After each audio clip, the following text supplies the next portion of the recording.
everybody. Thank you so much for tuning in to Hot Seats with Tenzola. Today we're talking to Rekha, who is an author of a book called Manifesting Motherness and Healing from Infertility.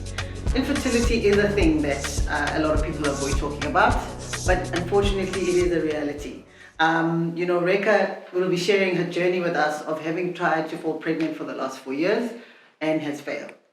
But there is a twist to the story, and Rekha will talk to us about that. Welcome, Rekha. Hi, Penny. Thank you for having me. Thank you so much for making the time to, share your personal journey with us on the hot seats. We really, really appreciate it. Now, I want to get straight into it, and take us through the journey of, the beginning, of this journey and of trying to fall pregnant.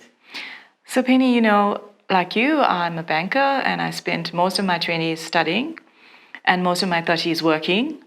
And so I came to motherhood late. I just decided in my late 30s that I wanted to be a mom. Yeah. And by that time, it seemed that the timeline was a little bit out for me. So, most people have done this and have teenage kids by that time, but I've always been a little bit different, as you know. But it turned out to be a really painful kind of different as I started this journey. And I went through IVF, and I went through IVF again. I tried lots of different kinds of treatments, and eventually the doctor said to me at 44 that I was too old and I wouldn't be able to have kids. And that was really, really hard to hear. It's a devastating thing to hear when you've been trying for so long. Yeah. And I was happily married, and this was just not happening for me at that time. And then I turned 45, having given up all the fertility treatments and just accepted this was my life and trying to make the best of it. And then I fell pregnant naturally. Sure. That's interesting. It was rather unexpected. Yeah. And my daughter was born. Absolutely easy pregnancy, no issues, no problems. I worked until a week before she was born. She's 3 years old now. She's a healthy little girl, absolutely normal in every sense, no problems. So, Sure. it was an unexpected end to a very difficult journey. Sure. Now, before, I like how the story twists, and I am going to get to the nice, parts. The happy ending. But I want us to start. I really want us to talk about. You say that it was difficult. Take me through the actual emotions. Where you started and up until the end, where you are now having to accept that it will not happen. For you, and how did that impact your relationship with your husband? You said you were happily married. So I think when you start the journey, you're very hopeful. You hear of all these people who have kids with IVF, and so you think, if I go to the fertility clinic and I do what they tell me to do, I'm healthy, I'm well cared for medically and so forth, and so this shouldn't be difficult. And I think, Penny, something that comes through in the book, but people don't know about me, is that I froze my eggs when I was in my late 30s. So I've been a risk professional all my life, so I bought some insurance before I met my husband. And what I didn't know, and what many women don't know, is that freezing your eggs is not a silver bullet, because none of the eggs I froze survived. So it actually doesn't guarantee. It does not guarantee it. It gives you a better chance, a much better chance, to be honest. But it does not guarantee that you're going to have a child. So you have to be aware of all these things when you start the journey, which I wasn't. So I was very hopeful, and then, of course, as the succeeding months passed, I was less hopeful. Yeah. And then I started to grieve the loss of this experience, that it started to seem real, that I wouldn't ever have a child. Yeah. And it felt like a failure. Sure. It felt like something that everyone else could do, but I couldn't. And that there was something wrong with me. And that I was broken. In fact, a lot of women who talk about their infertility tell you that. I felt broken. I felt like there is something wrong with me because other women can do this and so easily, and I can't. And that also leads to, in our cultures, women are having kids and it's a family occasion when a woman falls pregnant. And so if you are trying to fall pregnant, it's very hard to connect with your family because you want to be happy for everybody. But but you can't help wondering, but why not me? If it's happening for everybody else, why am I being punished? Yes. Because you feel punished. You feel like this is something That's taken away from you. yes. Wow. And then you feel angry with yourself because maybe I shouldn't have been studying and working all those years. Maybe I should have had children at 25, like other people I Like know. I should have swapped things around. Yes, maybe I made all the wrong choices. And Wow. and then you're frustrated with yourself because you should have maybe thought about this sooner. But you don't know. You when you're 25 and you're trying to build a career and a life, you don't know what Yeah. choices will and will not remain to you later. And also I think it's about what is important to you as a 25-year-old at the time. Absolutely. If you're not Absolutely. thinking children, it's okay because there are other things that are happening in your life. Yes. And I think, you've just answered one of the questions that I actually was going to ask you around. I read somewhere that a lady said that, her monthly cycle was a consistent reminder of her, having failed and not, they almost don't want the cycle because now that would obviously make you Not pregnant. Not pregnant, So you're really saying that it does actually make you feel that way. And what do you think is how do I want to ask this question? And what do you think is the real reason? Do you think that it's probably as an external factor that it is an expectation that as a married woman you have a child, or is it an expectation from self? I think it depends on the woman. I think it's both. So in my culture, it is expected that when you marry, you have children and preferably more than one of them. Yeah. And while academic achievement and professional achievement is valued and is encouraged, there's almost an expectation that at some point as a woman, and preferably before you're 30, you must start to, dial down the one and dial up And the then, other and build ramp up the other. Yes, and Yeah. start to build a balance of being a professional woman and a mother. But I didn't feel like that. I wasn't ready. Yeah. At 30, I still wanted to do so much. Yeah. That involved being able to travel for work and to work long hours in a job. And I didn't want to have a child and have her raised by somebody else. That's another option. So I didn't want that. I know many women have their kids young and then they have support systems that help them raise their children while they work long hours. But that was not my choice. I didn't want to raise a child like that. I was not raised like that. So my beliefs about motherhood were that I wanted to be present. And in order to be present, I had to have finished doing all these other things. That obviously that you were want to do that were so important that you to can me. Shift and Yes. ramp up when you're ready. When I was ready. And then, of course, when I was ready, the time just seemed to be, I sort of timed it really badly. But, Penny, there are 25-year-old women battling with infertility. There are 28-year-old women having IVF and unable to fall pregnant. So there is a large component of environment that affects our generation of women and will affect our daughters that did not affect our mothers. Yeah, true. So we are facing different choices and we are facing different impacts on our fertility physiologically than previous generations. So those things impact your ability to make that choice. Look, I totally agree with you. I think it's, when I grew up, my great-grandmother had a lot of kids. My grandmother had a lot of kids, and my mom only had one child. And I do see that, more and more now, my colleagues, friends, there's a lot more women struggling with falling pregnant. And I suppose it could be various reasons. It could be the food that we eat. It could be the fact that women have evolved and, having children is no longer our core aspiration. It could be a lot of reasons. But I think what I want to ask you is, having gone through the fertility treatment, and what does that do? Did you experience any side effects? Does it, does it disturb any other medication that you might be on? So IVF is an incredibly invasive process because you put on hormones to stimulate your body beyond its natural point to produce eggs. Yeah.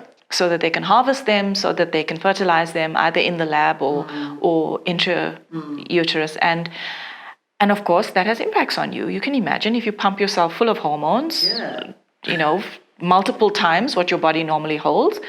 And I self-inject it every day. So you have 6 to 10 injections that you do yourself every day. Or you can go into the clinic and do them. But it would still have to be every day, right? But it's every day for a period, and then you wait, and it's a whole protocol that they follow. Yeah. And of course, I mean, you feel like your body's been taken over by aliens Sure. because this is not normal. This is not your normal cycle for anything, and your body responds to that, and your emotions respond to that, and all the things. I mean, it's like having PMS for like an extended period of time at some point. Yeah. So it's really hectic, and then of course the whole time you're hoping. And you're stressed. And you're trying not to be stressed because being stressed is not good. Well, that's what everyone tells you, right? You must relax because if you're stressed, it's not going to happen. But how real is that? Just relax, you fall pregnant. It's probably one of the most irritating things you can hear if you're trying to fall pregnant. Because if I knew how to do this, I would just relax. Exactly. But to your point earlier about the cycle, I get a reminder every 28 days. So it's kind of hard not to think about this because it's there. It's there, yeah. Sure. Okay, I mean, let's get to the juicy part, the exciting part. Happy ending. Because you were told you're too old. You were told tick, tick, tick. And then at 45 it happens. Yes. Tell me about when you found out you were pregnant. Like all naturally. After the whole drama of 4 years and processes. So it was, I mean, you never forget that, right? You never forget when you find out that you're pregnant and you tell your husband. Yeah. And I still remember it was a long weekend, and I had taken the day off to make it a long weekend. The Tuesday was a holiday, and I took the Monday off. It was in April 2016. And we had I'd gotten to that point about 3 months before where I said to my husband, okay, enough. Our lives have to carry on now. We need to move on. We need to move on from this. We have a life that has been held hostage by this now for how many years? We need to move on. It's not easy. I'm not saying I'm over it, but let's make plans for a future that has nothing to do with this. So we booked a trip to Italy. Nice. And so we were all excited. And so on this, I'd taken a day off, and I had so something that comes out in the book that is really unbelievable unless it's happened to you, is I had a Reiki practitioner. I still see her, Estelle, and she had told me a month before. I had just gone to do a normal Reiki treatment, and she had told me, if you're not pregnant, you're going to be soon. And I've had 2 fertility clinics tell me this is never going to happen with treatment. Sure. So I was, okay, but let's just move on. Yeah. And so when I was late, I started to think about that now, and then I thought, but there are no chances. It's not what are the chances. There are no chances. So it's just a mistake. Maybe it's all the hormones that I'm putting in my body that's like reacting. So And then of course, being a woman, I immediately thought maybe I'm menopausal. Maybe it's not all over. Yeah. And then 4 days later, I took the off-the-shelf test. And it was positive. And so I ran downstairs with this stick and I showed my husband. I was like, look. And here's the thing. I had never once tested positive. I had never once in all this journey actually been pregnant. This was the first time ever. And it was the real thing. So I went downstairs, and then of course I didn't believe it. So I phoned my homeopath and I said, so the test, this is, but this thing is only 99% accurate. Maybe I'm the 1% that it's not accurate for. So he said to me, I'll tell you what, I will email you a form now. You go straight to the lab and have the blood test. So I did that. Okay. So I went straight to the lab, and then he phoned the lab and said they must give him the results like in hours. Like now, yeah. So he phoned me back, and here I was like pacing around the house, still in my dressing gown. And in that... So that hour must have been the longest, right? of my life, Penny, of my life. I mean, I was thinking, calm down, just don't get your hopes up, relax. And then I was thinking, yes, I promise you, I was just hyperventilating till Danny phoned me back and he said it was true. Yeah. I was pregnant. Yeah. And then of course it starts the fear of 9 months now, and this child must be safe. This child, nothing must happen to this child. Yes. And I was, and so I went for the first doctor's appointment, and now then I'm thinking maybe all the tests were wrong and there's nothing there. Gosh. And then they scan, and then they tell you, and then you progressively. I mean, you know what it's like. Yeah. Even any normal pregnancy is like that. It's you get through your first trimester. Yes, and then you like, okay, yes, now the next step. yes, and then at 11 weeks now this Italy trip. And but you could travel, right? I could, but I was scared. Yeah. Do I do this? Do I go on a plane? Do I go through the sensors at the airport and whatnot? Stuff, yeah. And then one doctor said, don't. Just stay at home. Don't do anything. Just lie down on your bed and don't move for 9 months. So cancel everything. Okay. So the other doctor said, listen, it's going to be good for you. It's not going to make much difference to the baby. It's going to actually help the baby if you can relax and you can be in a good space. So go. So we went. Oh, nice. And I had full genetic testing done, and the results before I left. Okay. And in Florence. And then the lady said to me, your child is perfectly normal. There's nothing wrong. Amazing. Then the holiday was even greater. I just cried. Yeah. Penny, I cried a river. Wow. And then I went out and bought 2 outfits. Yeah, of course. Yes, Yeah, naturally. It was in Italy. Yeah. And Italy is amazing. So Yes. might as well shop while you're there. So that was the journey. And it was, I promise you, right until 32 weeks, when I knew she would be viable in the world, I promise you, I lived in fear. But I guess that's even with the normal pregnancy. Yes. Right? There's Absolutely. always that worry. Yes. Within the first 3 months, if Yes. the baby's safe, and doctors always tell us that you kind of need to keep it between you and the husband, because in case anything happens, and it's easier just to manage. Yes. Because then you have to go back to the people and say sorry, you know what I mean, Yes. and report back. But great. I mean, I think for me that's the part that gives this whole story a happy ending for me, that it finally happened at an age where it was considered to be too old. And is your daughter healthy? Is she Perfectly healthy. Perfectly normal. No issues as a result of giving birth at a later age. Okay, cool, great stuff. So it is possible. What I want us to move to is and I know we're going to talk about your book later on.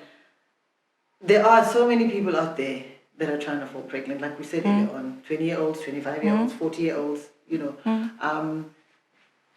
And I know that there's so many advice in there's so many things to Google around this topic, and it's different for every person.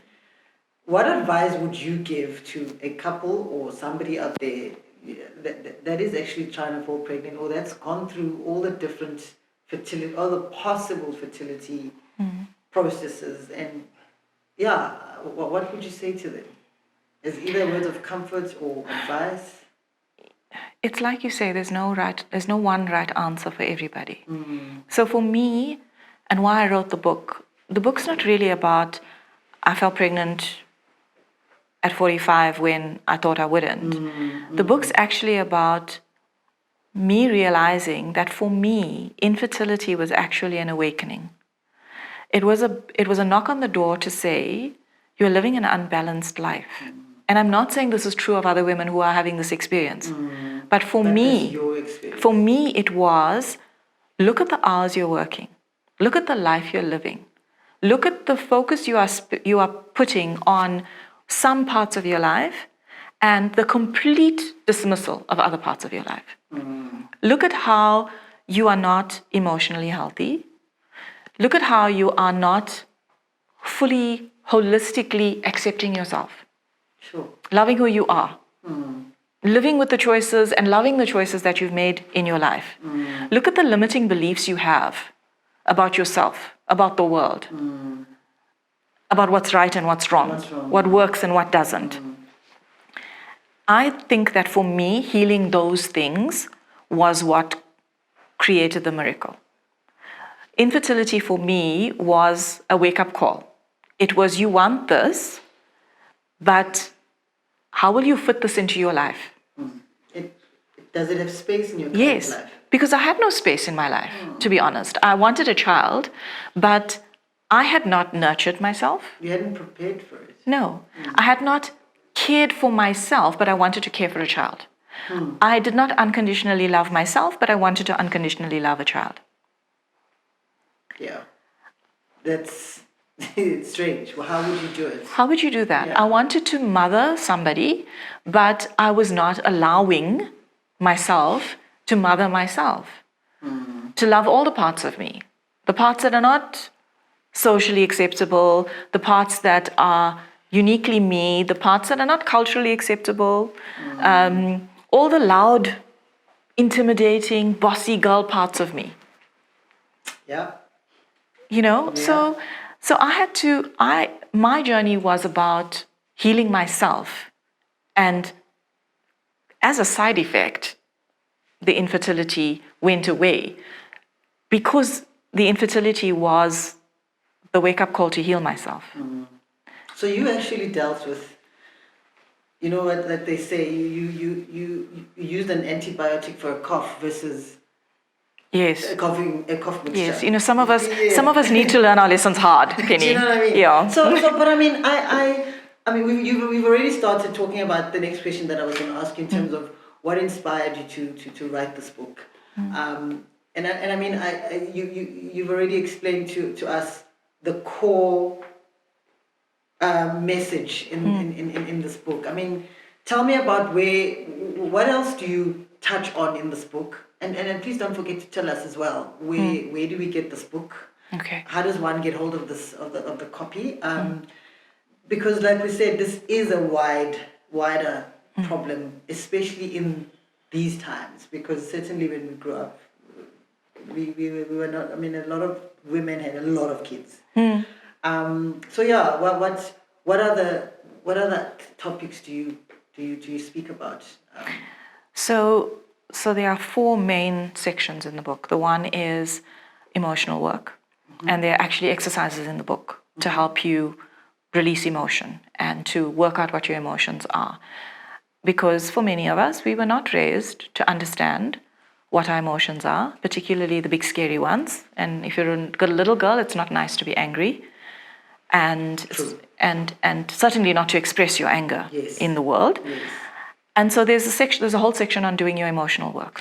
Okay. Then there's a whole section on doing the cognitive work around our belief systems. So for me, one of my beliefs was that once you have children, once you are married and have children, you must give up your dreams of professional success and career success and so on, which is not true. No. But based on the cultural environment in which I came from, that's what I grew up with. That was the reality. I grew up watching women being caregivers to their kids. Even if they had outside jobs, they were just helpers financially. They were not breadwinners. They were not. They didn't have a voice. They didn't have the choice that money gives our generation, for example. Absolutely. Then there is a whole section on metaphysical work, because there was a lot of spiritual work that I did around this. My meditation practices, there's some pretty hilarious stories about our trip to India, which even if you're not a Hindu, is very entertaining to read. But there's a lot of metaphysical work, and then there's a lot of physical and lifestyle work, not just the IVF, but you talked earlier about the food we eat. Yes. The food we eat has a lot more toxins in it and hormones in it now than it did 30 years ago. I agree. The plastic containers we're using in our kitchens, all of the stuff that is around us that has chemicals in it that are leaching out into the food and the drinks that we put in them, the plastic water bottles, all of that stuff. If you are raising daughters, even if you are not yourself having difficulty with fertility, if you're raising daughters, really, please research the impact of things like BPA on your child's reproductive ability at the age of 3 or 4, or while she's still in your womb, while her eggs are being developed. Yes. So all of that research I only discovered when I was trying to fall pregnant. And that's something that I address in the book as well. Yeah. So those are the big areas of work that I did and that I talk about, and then of course the tools. Yes. So I'm a big believer in journaling. I'm a big believer in meditation and in mindfulness practices, and that's really what the book is about. This is going to be a killer. I do think this is going to be a hot. I've read books on infertility. They're full of research, stats, and textbook stuff. This is more personal for me. So the people that have read it, the women that have been through it, some of them have phoned me to say, I just wanted someone to tell me that what I feel is normal. Is normal. That I'm not nuts. Yeah. That this roller coaster of emotions, this lying, not telling anybody that I'm going to do IVF. Because Penny, I was literally going to the clinic at 5:30 in the morning so that I could still get into work before 8. So that you don't have to explain. So that I don't have to explain to people that I'm trying to do this. Because so many of the women, and this is the other thing, a lot of the women who struggle with infertility are professional women. And we are used to having the world work in ways that we want it to work. We are used to being able to use our brain and our hard work and our effort and make things move. And we can't deal with the powerlessness of this. Because you can't change it. You can't change it. Money can't buy it. I know people who've had 10 rounds of IVF and still don't have a child. You can't. So not even your millions can get. Yes, money's not going to fix this for you. Your exceptional mind is not going to. You can be an actuary, you can be anything. You can't make this happen. And for a lot of these women, they just want to talk to someone else who understands that this is hard for reasons that other people may not get. So lastly, Rekha, tell me about the book and where we can find it and where we can buy it. Okay. The artwork on this book is painted by a South African artist. Wow. And she did it freehand. The graphic design is done by another South African. And the paperbacks are printed in South Africa. So you can buy it off Amazon as an ebook or as a paperback. But if you want to buy it in South Africa, please support South African industry and trade and South African art and buy it off the Manifesting Motherness website. Really, really sounds like an awesome book. And I think for me, what I like about it, it sounds like it's an all-rounder. It looks at different areas in our lives as human beings, And I think, like you said, in order for you to fully care for a little person, you've got to be ready yourself. Yes. And be able to do it.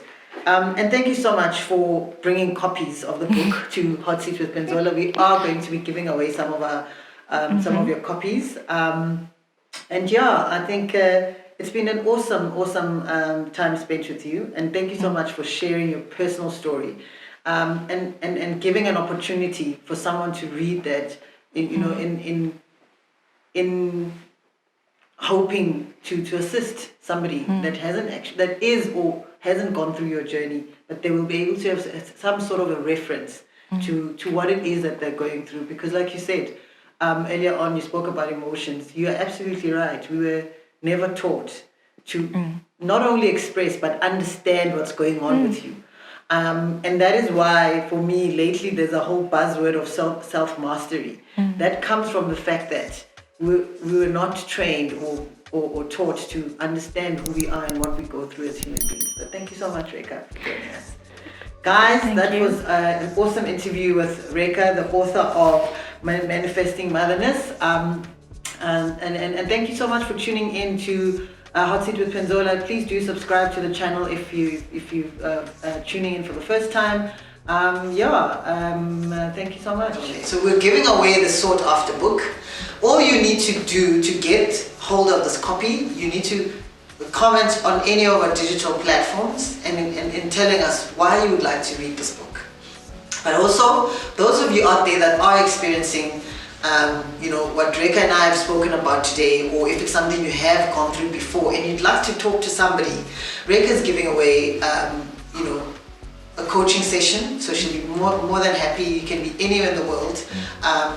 She's more than happy to do a virtual coaching session just to talk to you about and help you through this experience. Thank you so much once again. It's been a great and insightful conversation.